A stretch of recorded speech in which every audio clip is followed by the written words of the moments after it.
우리가 함께 나눌 말씀 고린도전서 1장 18절, 23절, 24절, 마지막 30절.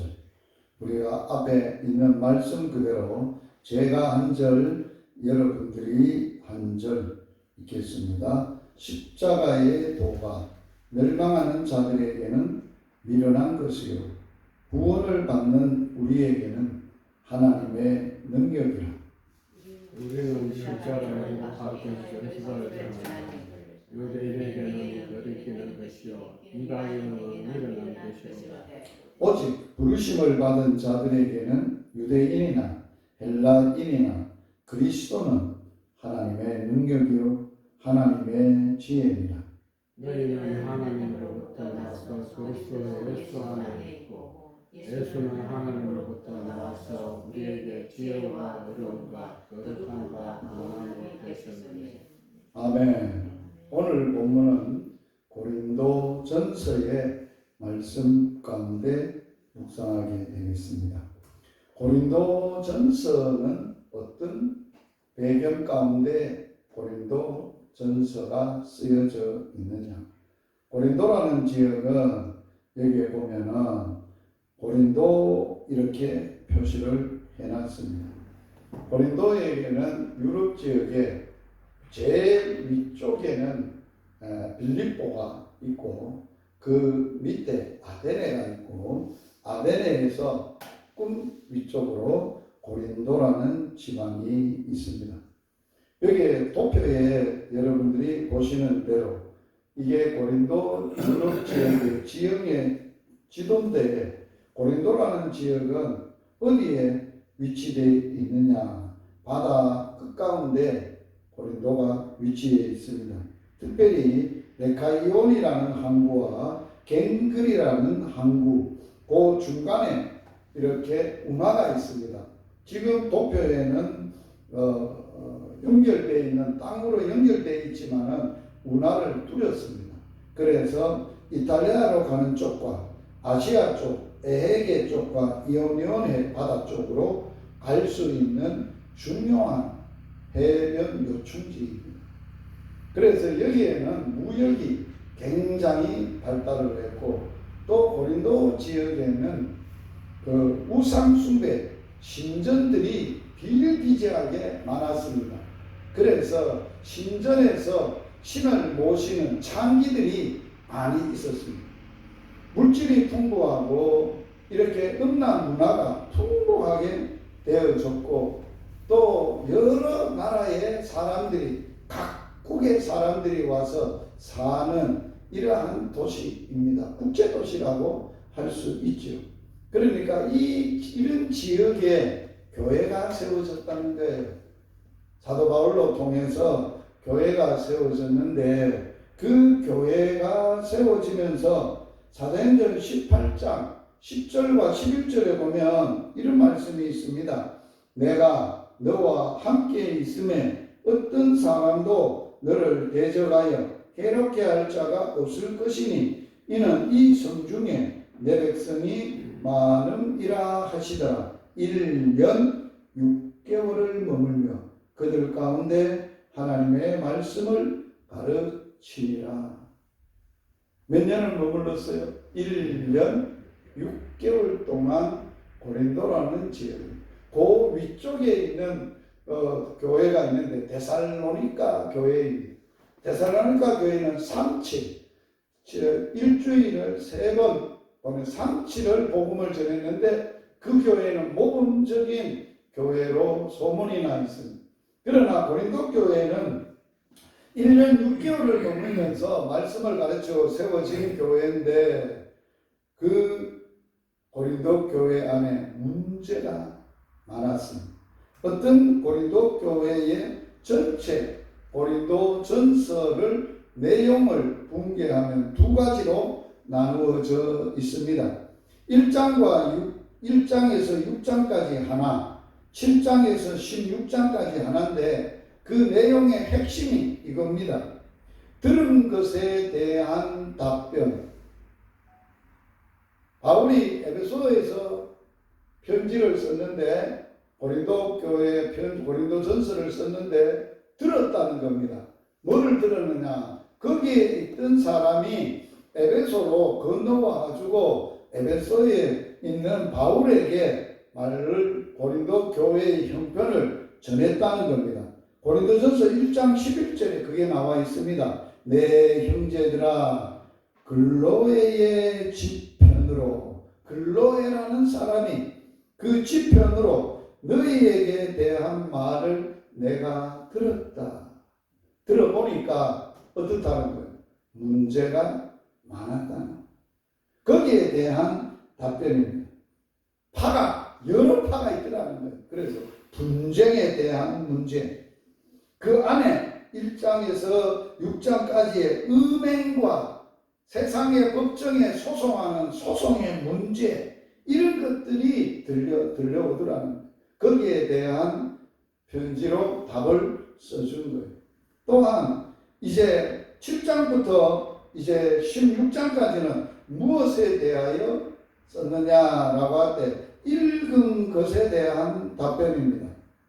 이제 그 다음에 방문했던 사람이 그 고린도 교회에 있는 문제를 일일이 기록해 가지고 바울에게 전해줬다는 겁니다. 그래서 바울이 고린도전서 7장 1절에 너희가 쓴 문제에 대하여, 그들이 교회 안에 문제가 많으니까 바울에게 답을 얻으려고 뭘 했더라? 문제를 조목조목 항목을 써서 바울의 답변을 기다렸다는 겁니다. 그래서 너희가 썼는 것, 편지를 읽어보니까, 문제에 대하여 온 것을 보니까, 그것을 읽어보니까 내가 답변을 하는데, 그 내용은 결혼에 대하여, 우상 제물에 대하여, 은사 문제, 또 성찬의 문제, 예배에 대하여, 또 부활을 믿지 않는, 부활이 없다는 사람들에 대하여, 헌금에 대하여, 이런 것에 대하여 답변을 썼다는 겁니다. 그게 고린도 전서입니다. 오늘 우리가 생각하고자 하는 본문은 어디에 속해 있어요? 고린도 전서 1장이에요. 고린도전서 1장은 1장부터 4장까지는 뭐에 대한 거예요? 파벌에 대한 거예요. 교회 안에 개바파다, 바울파다, 나는 그리스도파다, 나는 아볼로파다, 파가 많이 있었다는 거예요. 분쟁이죠. 교회 안에 파벌이죠. 자, 이런 문제에 대하여 바울이 답을 썼는데 뭐라고 답을 썼냐? 뭘로 해결하느냐? 복음으로. 십자가가 답입니다. 따라서 하세요. 교회의 문제의 답은 십자가에 있다. 내 인생에 따라서 하세요. 내 인생의 문제의 해답은 십자가에 있다. 십자가를 답합니다. 바울은 읽은 것에 대하여, 들은 것에 대하여 답을 쓸 때 자기의 사상으로 쓴 게 아니에요. 뭘로 핵심으로 가지고 복음으로. 복음의 가장 핵심이 뭐냐? 십자가. 예수님의 십자가의 죽으심과 부활에 대하여 모든 인생에 일어나는 모든 문제의 답이 복음이라는 거예요. 우리 열방복음선교회가 중심적인 사역이 뭔 사역입니까? 복음 사역입니다. 왜? 인생의 답이, 이 사회의 답이, 세상 문제에 대한 해답이 복음에 있다는 거예요. 정말 그래서 하나님이 금년에는 뭐도 하게 했느냐? 복음 나눔 예배도 하게 했지만은 복음 학교도 하게 했어요. 복음 학교를 그냥 하게 하신 게 아니에요. 몇 년을 준비했느냐? 제가 복음절하러 단목에 오면서 복음 학교 초안이 만들어졌어요. 이곳에서 예배당을 짓고 이곳에서 진주에 사는 많은 분들이 와서 복음을 배웠어요. 그 중에 잊지 못하는 한 분이 있어요. 열방복음선교회와 또한 열방교회와 또 열방의 복음사역을 할 수 있도록 복음을 받고 거기에 헌신한 한 사람, 고 김성환 장로님. 김 장로님이 왜 저와 함께 복음사역에 헌신하기로 결정한 이유가 어디인지 압니까? 내가 목회 대학원을 하면서 서울 올라가서 낮에는 대학원에서 공부하고 밤에는 김성환 장로님 집에 가가지고 자기는 낮에 진료하고 밤에 1대1로 만나가지고 내가 6학기를 복음을 전했어. 가르쳐줬어. 마지막 고백이 뭐였는지 압니까? 내가 장로의 아들로 믿음 생활을 잘하는 줄 알았는데 내가 의사를 하면서 환자를 볼 때 돈으로 봤는데 이 환자가 오면 5만원짜리, 500만원짜리, 1000만원짜리 이렇게 봤는데 복음을 받고 나서 한 영혼으로 돈이 아니라 영혼을 보고 이 영혼에게 복음을 전하는 그러한 것으로 고백이 있었어요. 그래서 헌신한 것. 본인이 의사가 되기 위하여 공고 일을 할 때 함양 백정에서 거기서 공고 일을 했어요. 우리나라에서 함양의 백전이라면 꼴짝이 중에 꼴짝이고 수박한 동네입니다. 산장에 사시는 박영관 아시죠? 그 동네. 네? 거기서 공고 일을 했으니 영혼들을 볼 때 우상을 섬기면서 사는 모습을 볼 때 가슴이 찢어졌다는데 그래서 진료하면서도 한 번씩 내려왔어요. 제가 전도하는데 같이 전도하고 싶어서 그래서 몇 번 전도하러 따라다녔어요. 전도하는 현장에 따라다니면서 얼마나 은혜를 받고 감격했는지 몰라요. 모든 문제의 해답은 어디에 있다? 복음에 있다. 복음의 핵심은 어디에 있다? 십자가에 있다.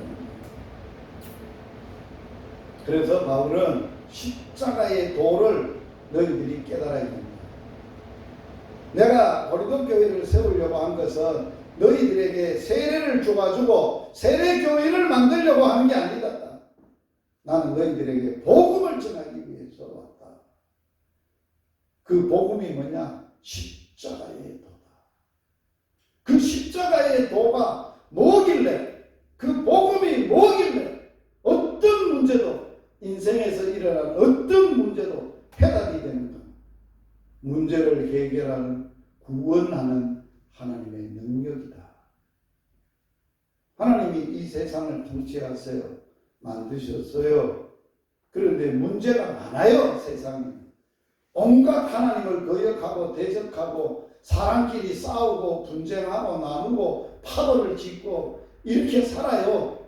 그런데 하나님은 그 가운데에 답을 주시는 거예요. 뭘로 해답을 주시고 해결하시고 치료하시느냐? 복음의 능력. 복음은 하나님이 구원하시는 하나님의 능력이세요. 그래서 오늘 십자가의 도에 대한 이야기인데 십자가의 비밀, 그것 중에서도 그리스도의 십자가. 자, 일반적으로 십자가에 대한 이야기를 하려면 핵심적인 복음의 핵심을 알아야 될 거 아닙니까? 고린도전서 15장 1절에서 3절까지 같이 하면 복음의 핵심을 바울이 고린도 교회에 일어나는 거예요.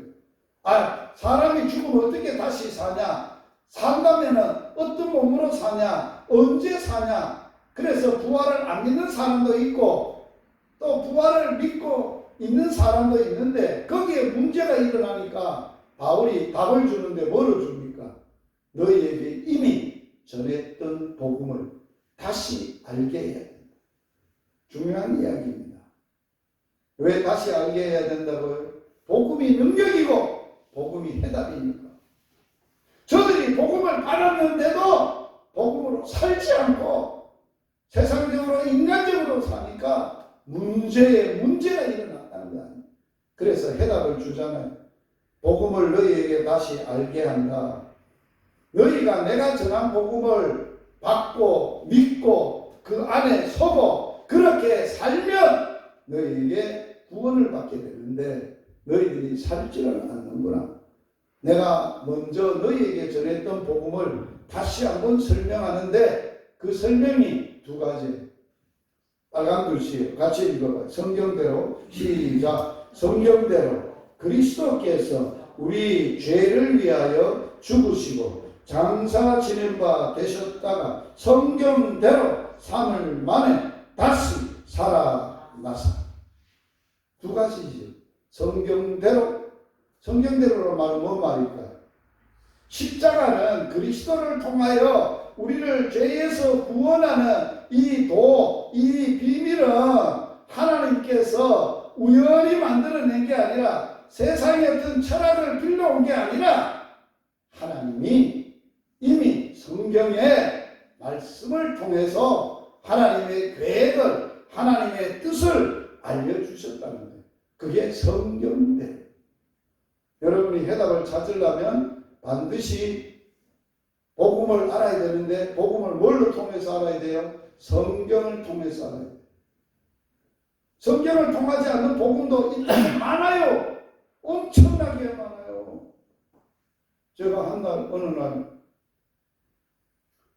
카센터에서 어떤 여자분을 만났는데 그 여자분이 복음을 자기는 가지고 있는데 그 복음을 전하고자 원한다더라고요.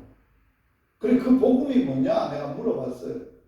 그랬더니만은 자기는 안 겪어본 종교가 없다는 거예요. 별별 종교를 다 겪어봤다는 거예요. 그리고 자기 나름대로 가진 복음이 있어요.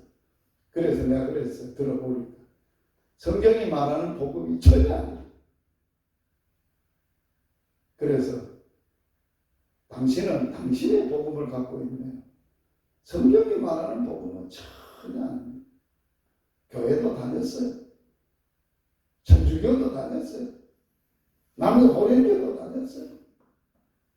또 하나님의 교회라고 안상홍씨 거기도 다녔어요. 그런데 자기 나름대로 천도교도 다녔더라. 천도교. 좋다는 거는 다 했어. 그래서 자기 나름대로 정리한 복음이 있어. 그건 아니에요. 그래 내가 자매는 그 복음 가지고는 자매는 천국 못 가고 구원도 못 받는다. 그건 당신 복음이지 성경이 말하는 복음이 아니에요.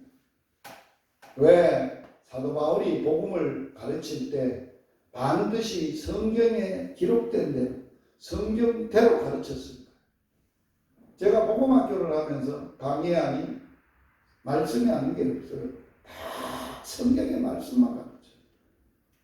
그 깊은 오묘한 창조에 나타난 복음에 대해 인간이 심판을 받고 죄에 대하여 죄를 지은 인간에게 하나님이 심판하시면서 두신 복음에 대하여 그 말씀을 일일이 창세기부터 요한계시록까지 하나님의 말씀으로 가르쳐요. 만약에 제가 어떤 논리나 이론이나 철학을 복음이라고 가르친다면 그거는 가짜예요. 그건 복음이 아니에요. 성경대로 십자가 내 죄를 해결 누가 죽었다는 거예요? 그리스도가 죽고 그리스도가 살았다는 거예요. 그래서 십자가는 실질적으로 그리스도에 대한 것이 우리의 비밀이라고 할 수 있어요. 복음의 비밀은 그리스도입니다. 골로새서 1장 26절 27절 읽어봅니다. 이 비밀은 만세와 만대로부터 감추어졌던 것인데 이제는 누구에게 먼저 나타났어요? 성도들에게 나타났고 하나님이 그들로 하여금 이 비밀의 영광이 그들이 누구예요? 성도들이에요. 성도들을 통하여 이 복음의 비밀이 영광이 이방인은 누구예요? 예수를 모르는 사람, 하나님을 안 믿는 사람들이에요. 그 복음이 얼마나 풍성한지를 알게 하려 함이니라. 이 비밀은 뭐라고 말했어요? 내 안에 계신 누구라고? 그리스도. 그래서 바울은 고린도 후서 13장 5절에 너희가 믿음에 있는가? 너희 자신을 시험하고 확증하라. 그게 기준이 뭐예요? 너희 마음속에 그리스도가 계시면 그걸 확실히 알고 믿고 있으면 믿음에 있고 그 확신이 없으면 버린 사람, 버리워진 자다, 안 믿는 자다. 하나님하고 상관없는 사람, 내 안에 계신 그리스도가 나의 구원이며 능력이며 내 모든 인생의 주가 되시며 모든 것이 되시고 그분이 나의 소망이 된다. 영광의 소망. 복음의 비밀은 그리스도인데 그리스도가 이 땅에 오셔서 우리를 죄와 죽음에서 구원하신 사역이 그리스도의 사역이에요. 구원자로서의 사역이라는 것. 그래서 그리스도의 핵심 사역은 그리스도의 십자가와 그리스도의 부활입니다. 그러면 십자가에 대한 그 당시 예수님이 십자가에 못 박힐 당시에 십자가는 뭐 하는 십자가였느냐? 십자가는 죄인을 극악무도한 죄를 지은 사람. 그냥 일반적인 사람들은 그 벌을 심판하실 때 이렇게 안 해요.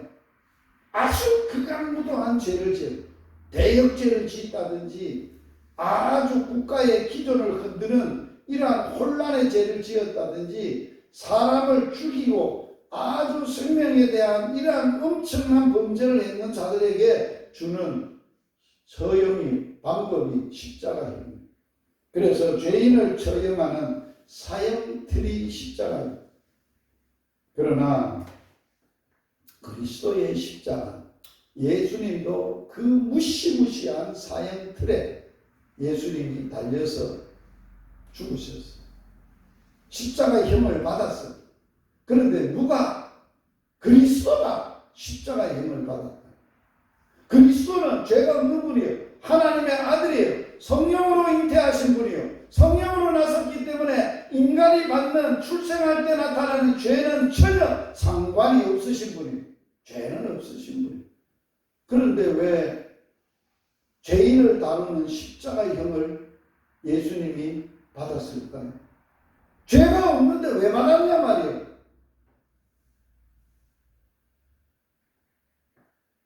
이해가 안 되잖아요. 십자가는 극악무도한 죄인이 받는 형틀인데, 사형틀인데 예수님은 죄가 없음에도 불구하고 그 무시무시한 사형틀에서 죽으셨냐면 그리스도의 십자가는 이 땅에 모든 살고 있는 죄인을, 나를 포함하여 모든 살고 있는 죄인들을, 그 죄를 자기 죄로 인정하고 자기 죄로 담당하고 자기가 그 죄값을 자기가 책임을 지고 갚았다는 거예요.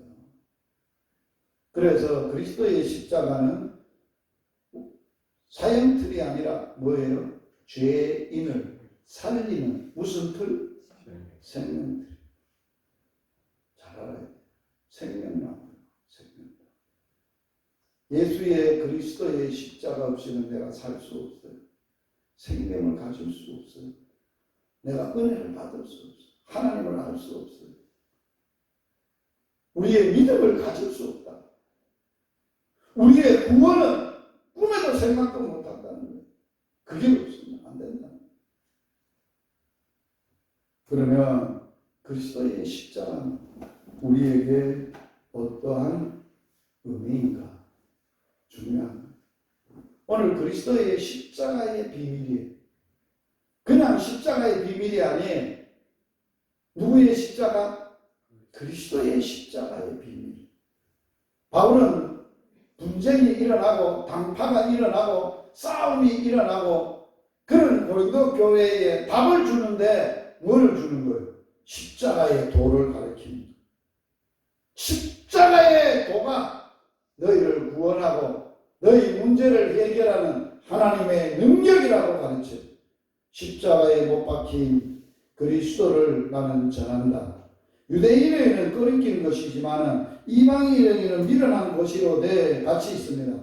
오직 부르심을 받은 자들에게는 유대인이나 헬라인이나 그리스도는 하나님의 능력이요 하나님의 지혜이라. 할렐루야. 중요한 일. 그냥 손목에 차고 다니는 이 십자가 아니에요.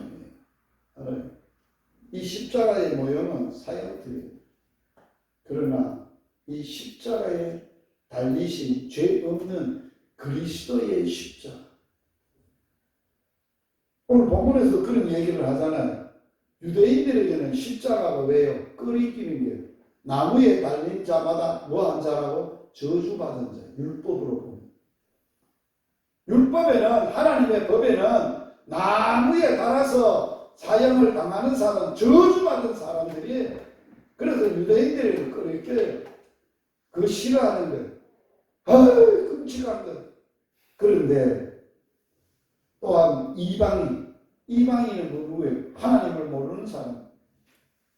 어떻게 십자가, 그리스도의 십자가가 무엇 때문에 우리를 구원할 수 있어?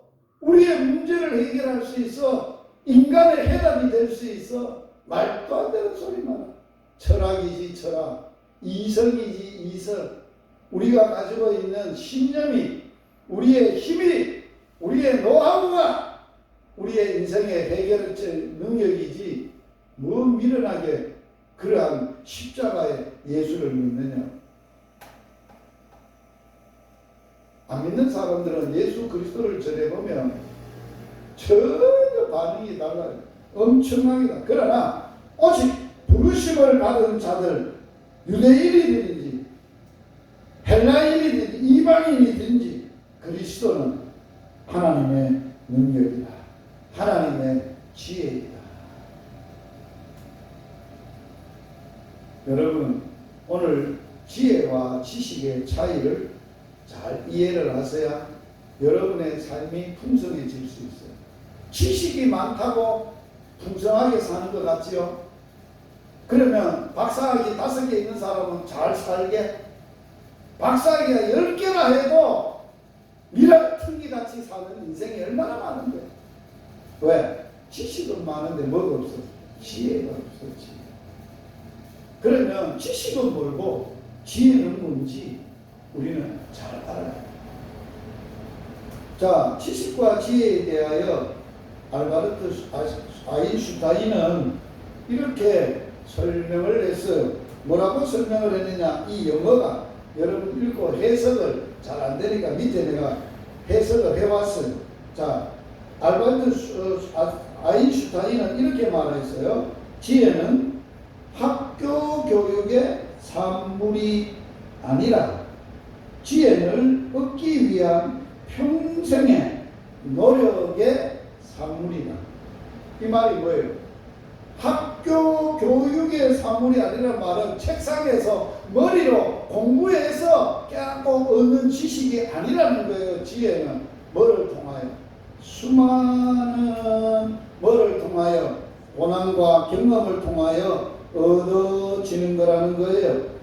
그래서 속성으로 습득한 직선적 지식은 비결을 만들지만, 잘 들으세요, 체험적 깨달음으로 만든 곡선의 지혜는 우리에게 뭐를 품게 한다고요? 비전을 품게 만든다. 이게 아인슈타인이 한 말이에요. 자, 초등학교부터 대학교까지 속성으로 습득한 직선 지식은 그 비결은 뭐를 만든다고요? 비결을 만드는 노하우. 아, 이렇게 대체 이렇게 살아, 이렇게 하면 돼. 노하우를 만들어. 노하우는 많은데 뭐는 없어. 방안은 많은데 지혜가 없어. 체험적 깨달음으로 만든 곡선의 지혜는 비전을 품게 한다. 많이 넘어져 본 사람은 자기만의 특유한 삶의 체험적 지혜를 가지고 있다. 어떤 사람이 삶의 체험적 지혜를 가지고 있다고? 많이 넘어져 본 사람. 모든 하루마다 실패가 수없이 한 사람. 뭐를 얻는다? 지혜를. 삶의 지혜는 그걸 그렇게 터득되어지고 얻어지는 거라는 거예요. 넘어지지 않고 빠른 시간에 성공한 사람들, 풍부한 지식은 지니고 있지만 결정적인 순간에 딜레마를 탈출하거나 복잡한 문제를 순간적으로 해결할 수 있는 지혜가 부족합니다. 그래서 오늘 우리는 뭐 해야 되느냐? 똑똑한 전문가, 책상 지식으로 무장한 인재들은 양상되고 있지만 이들에게 천적 교훈으로 터득한 삶의 지혜는 부족하다. 대한민국은 전 세계에서 교육률이 제일 높아요. 지식적으로 제일 높아요. 그런데 뭐가 부족해요? 지혜가 부족해요. 지혜는 그렇게 얻는 게 아니라는 거예요. 지식은 직선적으로 축적되지만 지혜는 곡선적으로 우회적으로 축적된다. 지식은 책에서 배우는 것이지만 지혜는 삶에서 직접 체험을 통해서 체득하는 것이다. 교회 다니는 분 중에요, 성경을 많이 공부하고 성경에 박박사들이 많아요. 그런데 살아가는 걸 보면 미련하게 살아요. 그런데 그런 것은 없지만 인생을 많이 살았다. 한글도 몰라서 교회에 와가지고 성경을 배우면서 한글을 깨우쳐가지고 기도 많이 하시고 성경을 읽고 험악한 인생을 살아오면서 경험했던 할머니 살아가는 걸 보면 많이 배운 박사들이 혀를 내둘러 어떻게 삶에 저런 지혜가 나오냐. 저런 지혜가 어디서나 그게 하나님만 주시는 지혜. 지식은 땅에서 습득되지만 지혜는 위로부터 내려 하나님의 지혜. 솔로몬은 왕이 돼서 백성을 다스려야 되는데 아버지같이 다스려야 되는데 아버지가 너무 험출한 아버지라서 그렇게 다스릴 자격이 없어요. 그런데 하나님의 은혜로 성전을 지어놨어.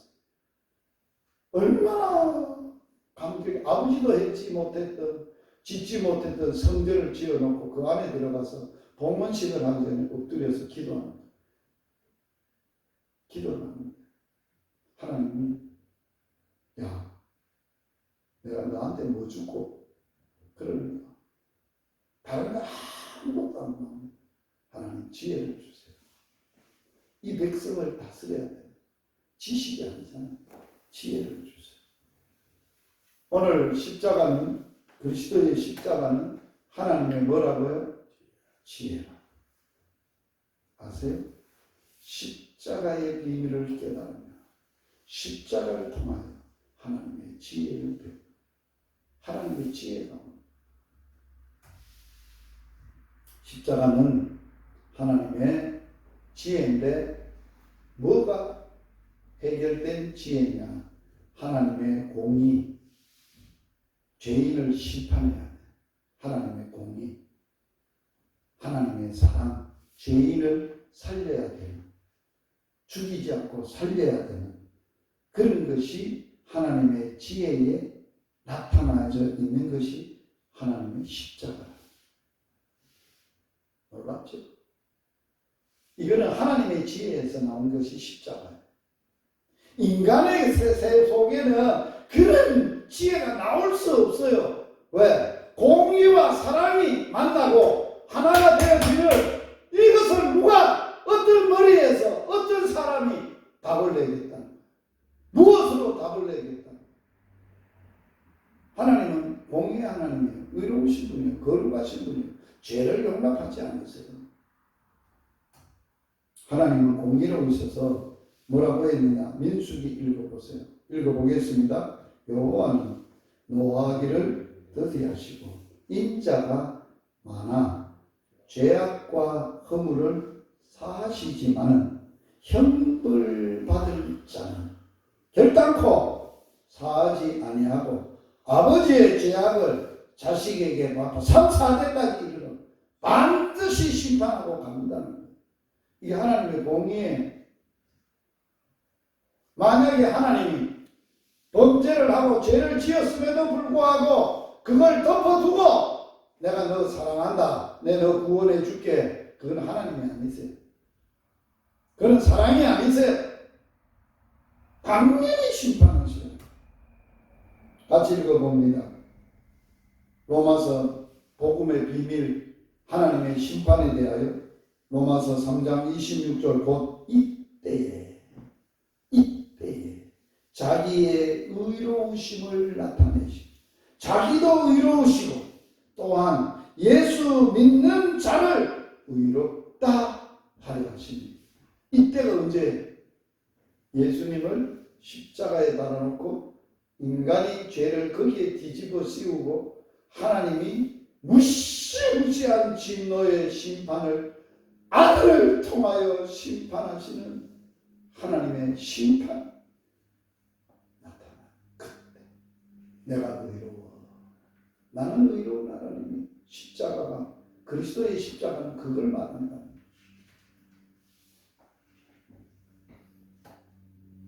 죄인은 인간이 하나님으로부터 진노를 받고 심판을 받으면 살 사람 아무도 없어요. 다 멸망하고 말아요. 그런데 하나님의 형상대로 지어놓고 심히 좋아하셨던 하나님이 창조의 그 기쁨을 회복하셔요. 그게 하나님의 마음속에 깊이 인간을 만드신 하나님의 사랑이 내재되어 있는 거예요. 이 일을 어쩌면 좀 사탄이 죄를 짓게 해서 인간이 다 죄를 지어요. 내가 하늘에서 두루 살펴보니까 죄 없는 사람은 하나도 없고 바른 세계에 사는 사람 하나도 없고 다 치우쳐. 다 죄인이. 모든 사람이 죄를 지어요. 어쩌면 좋고. 그래서 하나님이 내놓은 지혜가 뭐라고요? 십자가. 그 아들을 보내서 그 아들을 통해서 인간의 모든 죄가 그 죄를 아들에게 담당하게 하고 아들에게 그 죄악을 심판하시는 아들을 통해 심판하시고 나가 의롭다 하심을 나타내시 공의, 하나님의 공의. 하나님의 공의가 있으니까 지혜는 하나님의 사랑이 나타나져 있습니다. 어떻게 나타나져 있어요?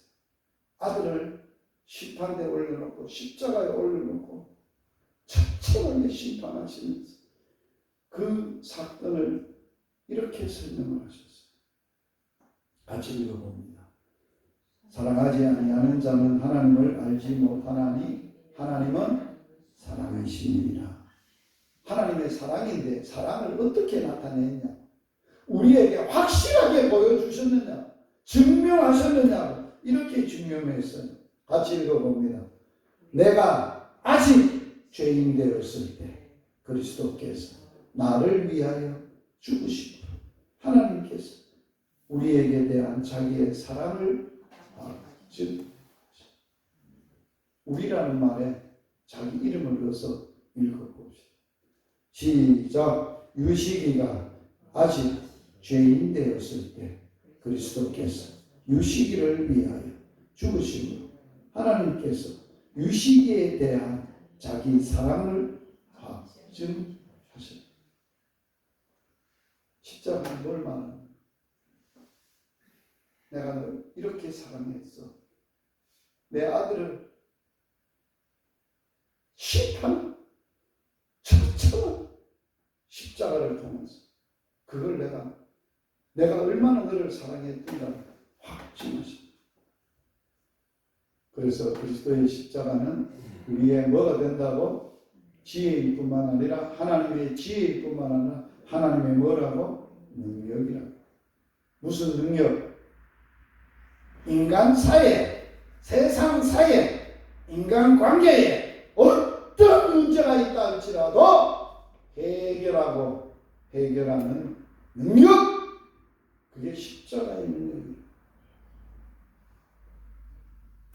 그게 복음의 능력. 첫째는 죄를 해결하신 능력이.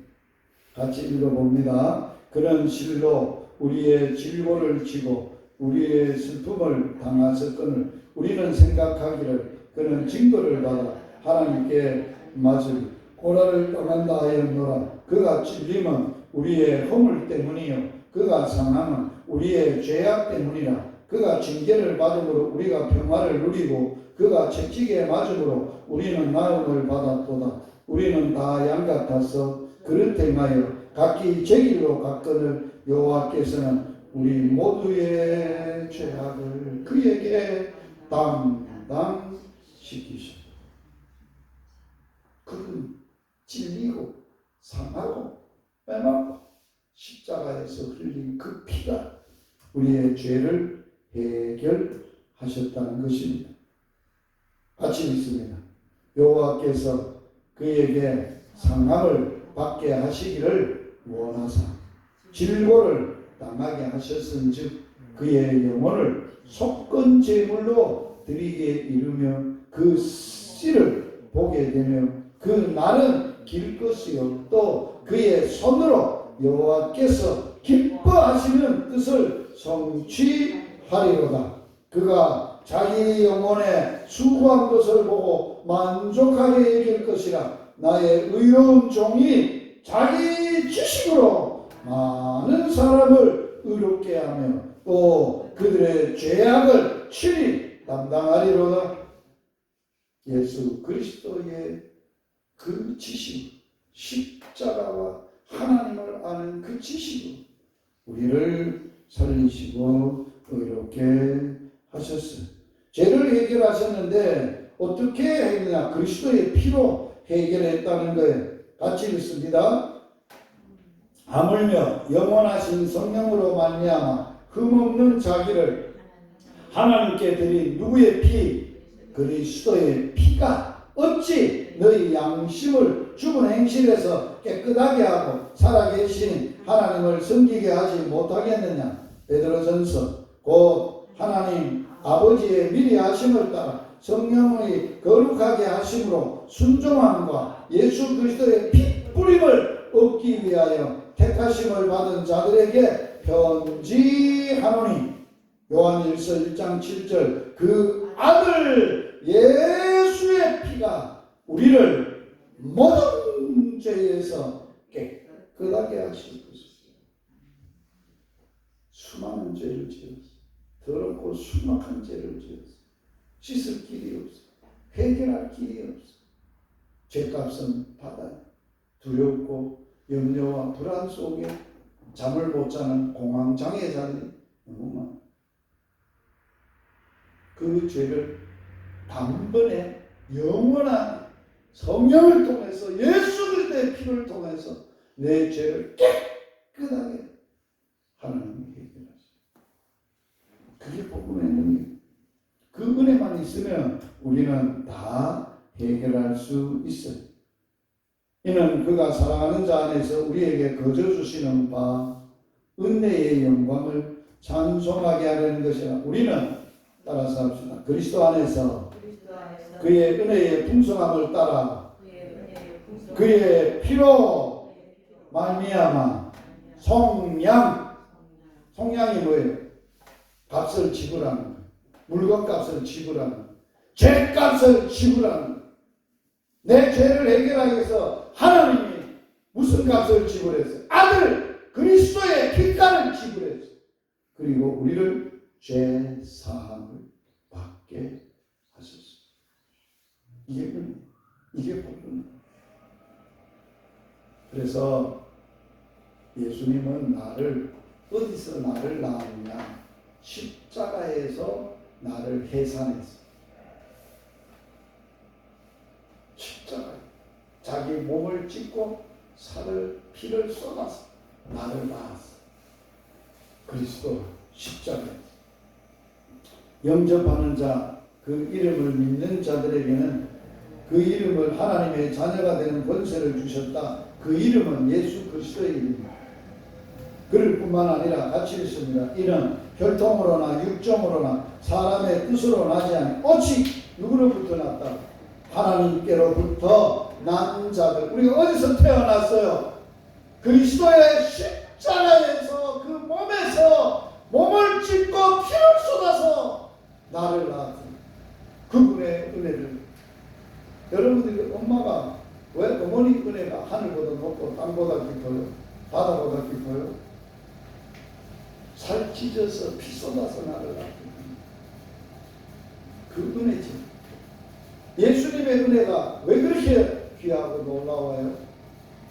그 피를 살을 찢고 피를 쏟아서 낳는다. 그러니까 우리가 어떤 아들이에요? 그냥 아들이 아니잖아요. 그냥 하나님의 아들이 아니잖아요.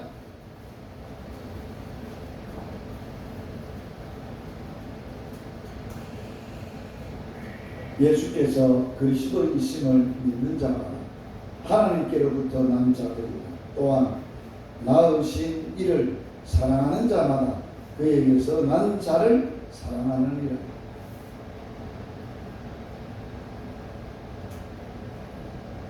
오늘 몇 가지 또 많은 복음의 십자가의 비밀이 있는데 한번 따라가겠습니다. 십자가의 도는 하나님의 능력이요 하나님의 지혜니라. 이 능력과 이 지혜만 가지고 있으면 이 세상 아무리 숨막혀도 아무리 험악하고 어떤 답답한 일을 만나도 하나님의 십자가의 지혜와 능력으로 다 해결될 수 있습니다. 그런 복음의 사람으로 살아갈 수 있기를 주의 이름으로 축복합니다. 하나님 우리 아빠 아버지 은혜와 사랑을 감사합니다. 오늘도 이곳에 불러주시고 오늘 십자가의 도, 십자가의 비밀, 특별히 그리스도의 십자가의 비밀을 우리에게 말씀하여 주셔서 감사함을 드립니다. 오늘도 우리의 삶 가운데 우리의 살아가는 현실 가운데 이 나라의 문제가 너무너무 많습니다. 누구도 해결할 자가 아무도 없습니다. 죽을 지경입니다. 그러나 오직 하나님께서 그리스도의 십자가의 도 그것이 하나님의 능력이며 하나님의 지혜여서 오늘 그리스도의 십자가의 복음의 능력과 지혜로 우리가 살게 하셔서 이 나라의 문제뿐 아니라 우리의 삶에 처한 모든 문제가 복음의 능력으로 해결되게 하여 주시옵소서. 예수님 이름으로 기도드립니다. 아멘. 하나님 우리 아빠 아버지 이 시간에 귀한 헌금을 드렸습니다. 기쁘게 받으시고 하나님 축복하여 주셔서 하나님으로 말미암아 하나님의 능력과 지혜로 넉넉하게 이기고 남는 저들의 삶이 되도록 은혜를 주옵소서. 예수님 이름으로 기도드립니다. 아멘. 남목교회 회복사역을 지난 시간에 제가 말씀을 드렸습니다. 그래서 전체적으로 우리가 1820만 원이 필요한데 지난주 오늘까지 현재 남목교회 수입하고 지출 이렇게 하고 이렇게 모자란다 했는데 1830만 원이 들어왔습니다. 넉넉하게 들어왔습니다. 이제 하나님이 다 해결하셔서 이제 하나님의 공사를 남은 일을 마무리하시리라 봅니다.